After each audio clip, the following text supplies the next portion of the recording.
This is the story of George Stinney. He was just 14 years old when he was taken by the authorities and charged with a crime. They said that he had killed 11-year-old Betty June Binnicker and 8-year-old Mary Emma Thames. This was back in the year 1944.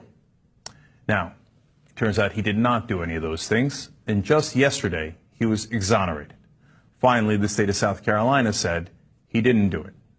We should not have convicted him. But they didn't just convict him, they executed him. Now, I'm going to tell you, unfortunately, about how that happened, because it's important that you know what happened in this country and the remnants of that culture and that history. So first, let's show you George. You got to understand the context here. He was just 90 pounds. He was 5'2". He was 14 years old. They claim that he killed those girls and threw them in a ditch, and that he had the capability of doing this. Now, did they have any evidence on him? Well, they had 3 cops who said he did it and said that he confessed to it. Did they have any witnesses? No. Did they have any physical evidence? No. Did the cops write down the confession at the time? No. Were there any blacks on the jury in South Carolina back in 1944? No. They had a law at the time that said you had to be a voter to be on a jury, but blacks weren't allowed to vote, so they weren't allowed to be on juries. In fact, almost no one there was black at all in the courtroom. 81 days after he was arrested and charged with this, they brought him to trial. The trial lasted about 2.5 hours, during which his white defense attorney, who had not worked a criminal case before and who was going to be running for political office and needed votes in that area, did not present a single defense witness outside of Stinney. He didn't even cross-examine the police. Stinney says that he never confessed. Well, now we know he didn't do the crime. The police bring no evidence except they say, yeah, trust us, he confessed earlier. No cross-examination. The trial lasted 2.5 hours. The jury took 10 minutes to convict him. And then he was led to death row in Clarendon County, South Carolina. We actually have a picture of him being led to death row. Let me show you that.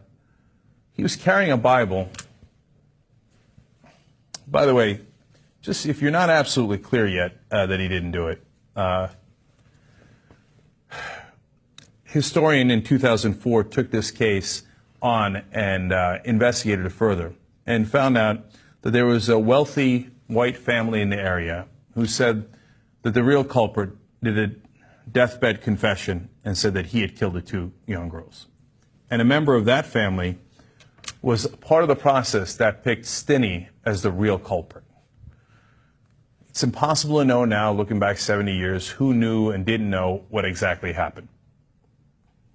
Really, they were sure that this 14-year-old had done it, this 90-pound 14-year-old. Did they care that someone else had done it and was going to get away with the murders?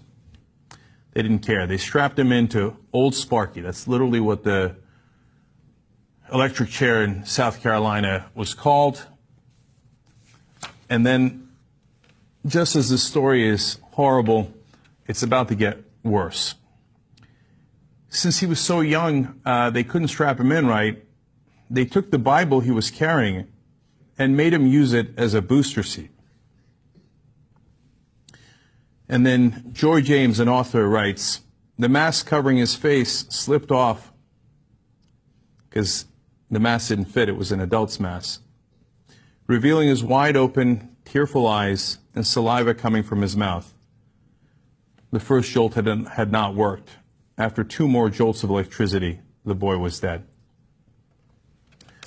His family was not at the execution. His family was not at the trial. Why? Because they told the family, if you don't leave town immediately, we're going to lynch you all. You want to talk about terror? You know, we talk about terrorism today in America. This was true terror. And they weren't there for their 14-year-old boy. The Associated Press says the rest of the family didn't see the teen again until his funeral, when Stinney's body, burned from the electric chair, was put in an open casket. South Carolina has executed 289 people in the 20th century, and 82% of them were black, according to the Death Penalty Information Center. This legacy is not just about George Stinney and what was done to him. Now, finally, the state of South Carolina says they were wrong. He didn't do it. That legacy continues to this day. Do you know that there were 7 death penalty exonerations? Not in 1944. Today, in the year 2014. 7 people who were set to be executed, and it turned out they didn't do it. Let me show you the pictures of those 7 folks. Yep, 6 out of the 7 just happened to be African American. History rains down on us through the generations. This is not over. In fact, for those guys who were on death row, it took on average 30 years to clear their names. 30 years they sat on death row when they were perfectly innocent. George Stinney was also perfectly innocent, but they needed a scapegoat. And in this country, especially in the South, when they needed a scapegoat, you always knew where they were going to turn. Doesn't mean things haven't gotten better, but we're certainly not at the end of that process. And we've all got to learn from this and work together to make a better system that works for